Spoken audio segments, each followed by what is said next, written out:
आज का मुद्दा क्या है?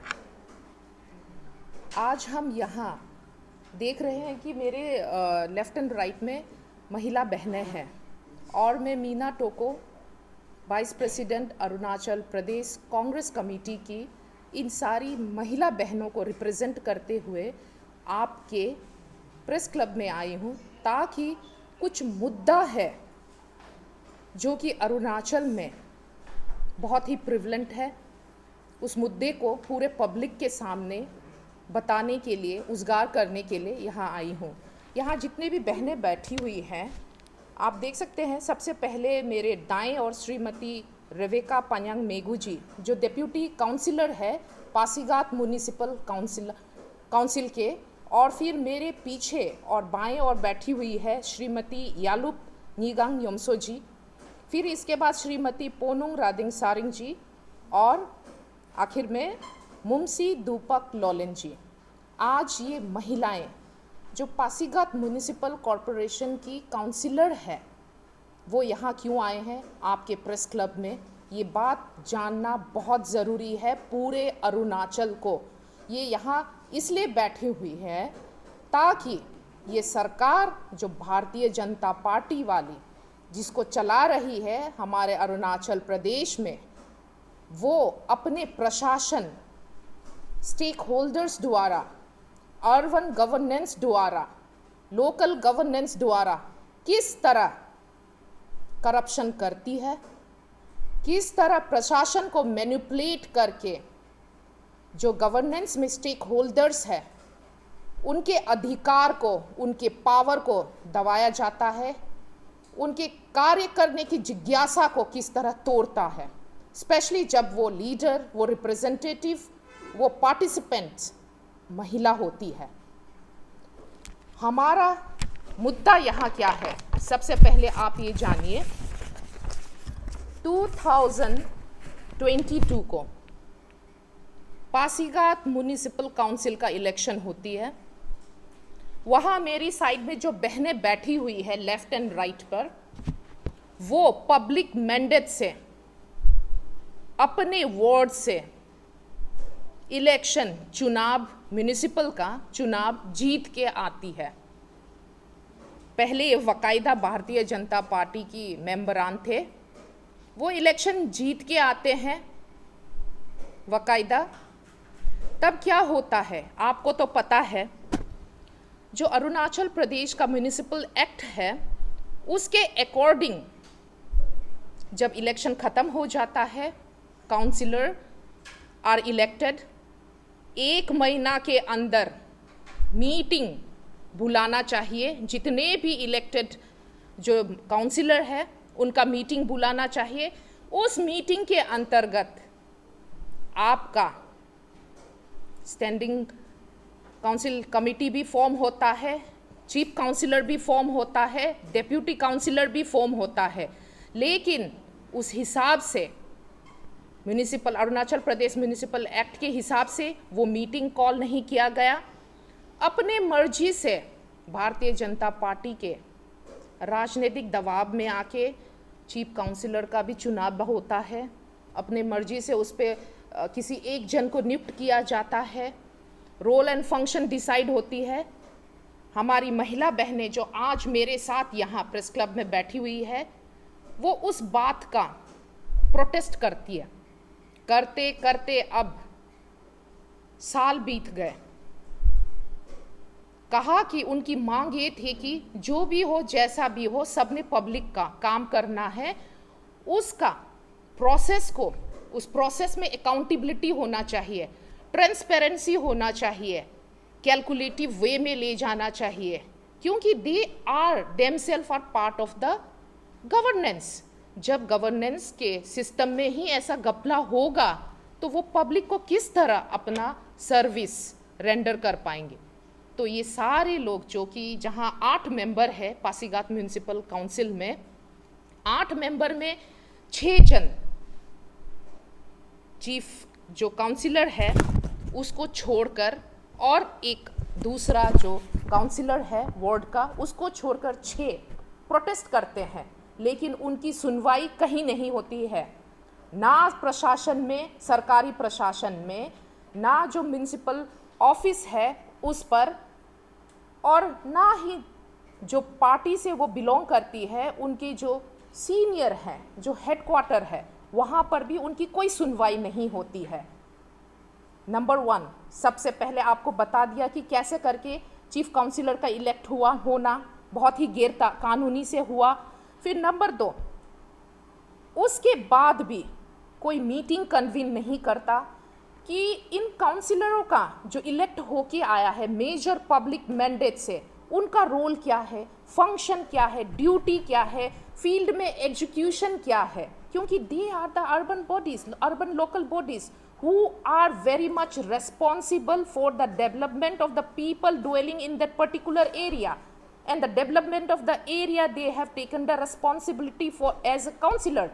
तो उनका कोई रोल एंड फंक्शन नहीं है, ना फंड डिस्ट्रीब्यूशन में उनसे कोई पूछताछ की जाती है, कोई कंसल्टेशन मीटिंग नहीं है, ना इन मेरी काउंसलर बहनों का कोई एम्पावरमेंट मीटिंग नहीं होता है जहां ये बताया जाता है कि आप वहां के एरिया, वहां के डवेलर से कैसे कम्युनिकेशन करोगे, आप कैसे डीलिंग करोगे, आपका रोल क्या होगा, आपका रिस्पॉन्सिबिलिटी क्या होगा, वो मीटिंग नहीं होती है। फिर इसके बाद आप ये देखिए कि एक तो आपका चीफ काउंसिलर का बहुत ही गैर कानूनी तरीके से उनका चुनाव हुआ, नियुक्त हुआ वो अपने पद पर। फिर इन सारी महिला जो बहन काउंसिलर है उनके साथ कोई मीटिंग कन्वीन नहीं की, जो day to day business transaction है, चाहे वो काम का हो या फंड का हो या रिस्पॉन्सिबिलिटी का हो, वो नहीं किया गया। अब ये देखिए कि तीसरा बात क्या है कि जितने भी एम्पावर्ड स्टैंडिंग कमिटी है उनके साथ उनका नियुक्ति कैसा हुआ, उनको कैसे चुना गया, उनका जो कॉन्स्टिट्यूट कैसे किया, उनका गठन कैसे किया, उनका आता पता नहीं है। फिर इसके बाद आप ये देखिए कि इन जितने भी 6 मेंबरान हैं जो पासीघाट म्यूनिसिपल काउंसिल है, उनको एकदम से एलियनेट किया गया। आज तक ये बाकायदा दावे के साथ कह सकते हैं कि उनके टेबल पर एक भी उनके एरिया, जो म्यूनिसिपल एरिया डिमार्केटेड होता है, उस एरिया के डेवलपमेंट रिलेटेड कोई भी फाइल मूवमेंट नहीं हुआ। That is called consultation process में जो होता है ना, सरकारी फाइल मूवमेंट होता है कि आप इस वार्ड नंबर 8 के काउंसिलर हो तो आपके एरिया में कहाँ नदी नाला, कहाँ वॉल, कहाँ स्कूल का डेवलपमेंट, कहाँ सैनिटेशन प्रोग्राम कराना है, कहाँ एजुकेशन रिलेटेड प्रोग्राम कराना है, कहाँ किस जगह किस क्षेत्र में कैसे करके रेवेन्यू जनरेट करना है, क्लासिफिकेशन होना है उसका, वो कंसल्टेशन के दौरान कुछ भी उस कंसल्टेशन के लिए कोई फाइल मूवमेंट नहीं हुआ। इन 6 महिला जो अभी जो 2 और हैं, 4 मेरे साथ हैं, 2 श्रीमान जी है, उन लोगों के टेबल से कभी एक फाइल मूवमेंट नहीं हुआ। उनको टोटली एलियनेट कर दिया। इन सालों में उनका दफ्तर डिफंक्ट रहा, कोई काम नहीं, वहाँ मक्खी तक नहीं बैठता था।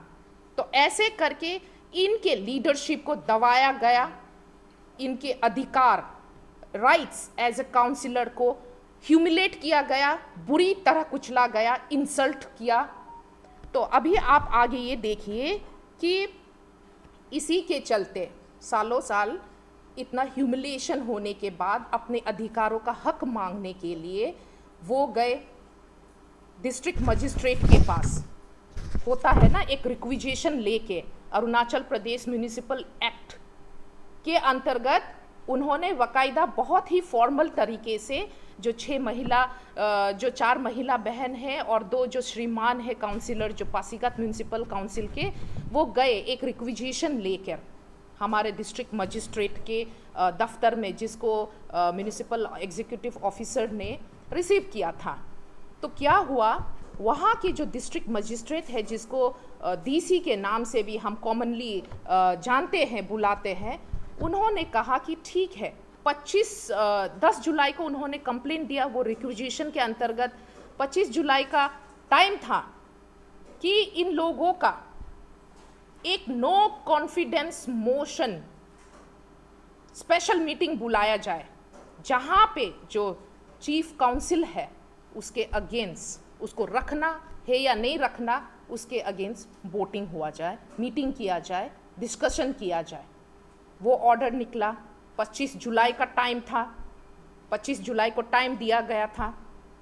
तो हमारी जो बहनें, जो काउंसिलर है, उनको लगा कि कहीं ना कहीं उनका जो अधिकार है काम करने का, लोगों को सर्विस देने का, वो कहीं ना कहीं उनको वो जगह मिल जाएगी। लेकिन क्या होता है 23 जुलाई को गवर्नमेंट ऑफ अरुणाचल सरकार से एक लेटर आता है, एक फरमान, बाकायदा एक फतवा के तौर पे एक फरमान जारी होता है कि वो मीटिंग को, वो स्पेशल मीटिंग को कैंसिल किया जाए। नो कॉन्फिडेंस मोशन वाली जो मीटिंग है उसको नहीं होना चाहिए, उसको रद्द किया जाए। उस डायरेक्शन को कंसीडर करते हुए वहाँ के डीसी साहब जो हैं वो क्या करते हैं कि जो 25 जुलाई को जो मीटिंग बुलाया गया था नो कॉन्फिडेंस मोशन का, जहाँ पे हमारी जो महिलाएं बहन हैं, जो काउंसिलर है, वो अपना ग्रीवांसेस रख सके, उसको कैंसिल कर दिया जाता है। और बोलता है उस पे, लेटर पे ये लिखा है, डिफर्ड टू फर्दर नोटिस। अब उस समय से लेकर आज तक 6 महीने हो गया, कोई अपडेट नहीं है। ये महिलाएं बहन जो है बार बार डीसी का दफ्तर का दरवाजा खटखटा रहे, जस्टिस के लिए, न्याय के लिए, अपने अधिकार के लिए। लोगों ने जो प्यार उनको देकर जिताया है, उस प्यार को वापस लोगों को सर्विस दे के चुकाने के लिए, अपना कर्ज चुकाने के लिए डीसी का दरवाजा खटखटा रहा है। लेकिन डीसी जो है कान बंद करके गवर्नमेंट ऑफ अरुणाचल का डायरेक्शन में अपना ड्यूटी भूल गया है। और आगे ये देखिए कि ये बहनें आज इंडियन नेशनल कांग्रेस ज्वाइन कर चुकी है, हमारे साथ है। और मेरा फर्ज बनता है एज अ कांग्रेस लीडर कि इन लोगों के हक के लिए लड़े। उन्होंने, हमारी बहनों ने देखा, जहां भारतीय जनता पार्टी ने कहा कि महिला सशक्तिकरण, बेटियों को आगे बढ़ाओ, उन्होंने ऐसा कहा था। लेकिन उस प्लेटफॉर्म में ही हमारी महिला बहनों का जो लीडर है उनका गला घोटा जा रहा है। उनके साथ अन्याय होते हुए देखते हुए भी आंख बंद करके एक अंधा पहरेदार बन के खड़ा है। तो आज इस प्रेस ब्रीफिंग में डिमांड है अरुणाचल प्रदेश कांग्रेस कमेटी का कि इन 4 बहनों का और 2 श्रीमान का, जो कि भारतीय जनता पार्टी के नियुक्त किया एक चीफ काउंसिलर अपना पावर दिखा रही है, उसको हटाया जाए। उसका वॉलंटियरली जो रिजनेशन है वो डिमांड करती है उस चीफ काउंसिलर का, पासीघाट म्यूनिसिपल काउंसिल का। एट द सेम टाइम जो वहाँ का डिस्ट्रिक्ट कमिश्नर है, डिस्ट्रिक्ट मजिस्ट्रेट है, उनके अगेंस्ट डिसिप्लिनरी एक्शन लिया जाए, इन्वेस्टिगेशन बिठाया जाए कि इन लोगों का जो रिक्विजिशन है उसको बार बार डिफर क्यों कर रहा है, and why there is no further communication from the office of DC to the councillor, to the 6th councillor who is not satisfied with the performance of the chief councillor of Pasighat Municipal Corporation, council वकायदा, not corporation, council। तो ये दोनों demand है। और ये भी बता दे वकायदा कि इन लोगों को किस तरह से, किस बुनियाद पर, किस बेसिस पर हमारी जो 4 महिला बहन है और 2 श्रीमान है उसको एक्सपेल किया गया है, उसको रेस्टिगेट किया गया है उनके पद से। कारण क्या है? What is the reason? Give us a reason कि इन बहनों को हटाया गया है। ये पब्लिक मैंडेट से चुन के आए हैं, पब्लिक लीडर है, पब्लिक रिप्रेजेंटेटिव है, एक काउंसिलर है, एक वार्ड का लीडर है, केयर टेकर है, इनको किस बेसिस पे इसको एक्सपेल किया गया है? और इनके अगेंस्ट जबकि इन्होंने पार्टी कब का छोड़ दिया था, पार्टी भारतीय जनता पार्टी से कब का रिजाइन कर दिया था, जब उन्होंने डिमांड किया था कि चीफ काउंसिलर के अगेंस्ट नो कॉन्फिडेंस मोशन होना चाहिए, तब से लेकर उन्होंने रिजाइन कर दिया था। They are not into Bharatiya Janata party. Then किस बेसिस से इन लोगों को इनके पद से हटाया गया, कारण क्या है? और इनके अगेंस्ट जो 3 लाइन व्हिप होती है वो क्यों जारी किया गया? और उस 3 लाइन व्हिप के कंसिडरेशन में वहाँ के लोकल प्रशासन, जिसको डिस्ट्रिक्ट मजिस्ट्रेट भी कहते हैं, डिस्ट्रिक्ट कमिश्नर भी कहते हैं, उनको कॉन्फिडेंस में लेकर किस लिए अभी तक नो कॉन्फिडेंस मोशन का मीटिंग क्यों नहीं बुलाया गया? किस लिए नहीं बुलाया गया? These councillors are not entitled to the dictating direction of Bharatiya Janata Party, neither a administration who support Bharatiya Janata Party for their personal means. आगे हमारा ये भी डिमांड है कि आप ये देखिए,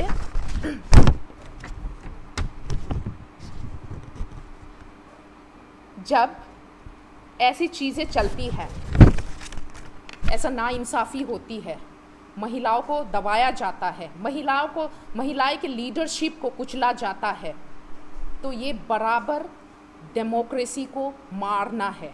डेमोक्रेसी क्या कहता है? डेमोक्रेसी क्या कहता है? जब कानून कहता है कि जहाँ मेजॉरिटी है उस मेजॉरिटी की बात सुनी जाए। अब यहाँ out of 8 councillor from Pasighat municipal council 6 जन जो है चीफ काउंसिलर श्रीमती ओक्यम मोयंग बोराम जी के परफॉर्मेंस से ना खुश होकर उसके अगेंस्ट हैं, तो उनको उनकी सीट को डिसॉल्व करके उससे वॉलंटियर रिजाइनेशन क्यों नहीं मांगता? प्रशासन क्यों ऐसा कर रहा है?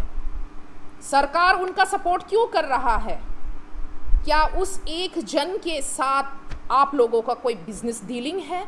क्या उस एक जन के साथ आप लोग क्या कोई करप्शन प्रोसेस में भागीदार हैं?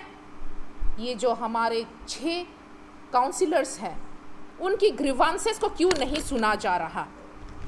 किस लिए नहीं सुना जा रहा?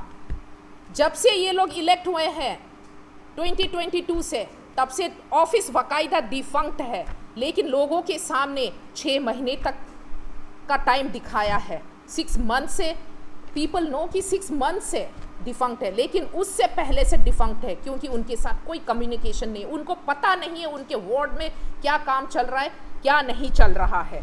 और आगे ये देखिए कि अगर डिस्ट्रिक्ट मजिस्ट्रेट के ऊपर इंक्वायरी नहीं बिठाई जाती है, डिसिप्लिनरी एक्शन नहीं ली जाती है, और जो चीफ काउंसिलर है पासीघाट, जो इनवैलिड इनकम्बेंट चीफ काउंसिलर है पासीघाट म्यूनिसिपल काउंसिल के, जिसका नाम है श्रीमती ओक्यम मोयंग बोरांग जी, अगर वो वॉलंटियर रिजाइनेशन नहीं देती है, अपने आप स्टेप डाउन नहीं करती है, Arunachal Pradesh Congress committee will resort to democratic movement in each and every municipal ward, Pasighat municipal ward.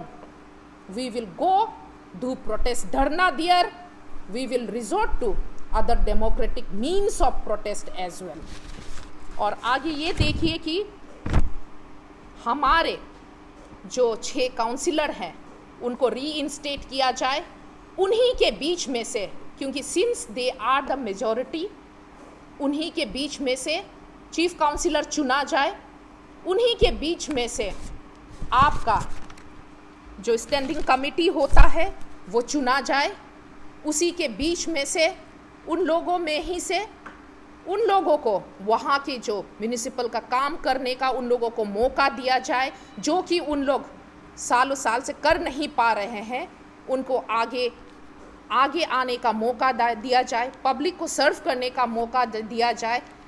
प्रशासन में जो एडमिनिस्ट्रेटिव ग्रोथ होती है जो अर्बन डेवलपमेंट होती है, अर्बन रिलेटेड एक्टिविटी होती है, जो अर्बन लोकल गवर्नेंस को कैसे करके ट्रांसपेरेंट रखना है, अकाउंटेबल रखना है, आगे बढ़ाना है, उन सब में उनको मौका दिया जाए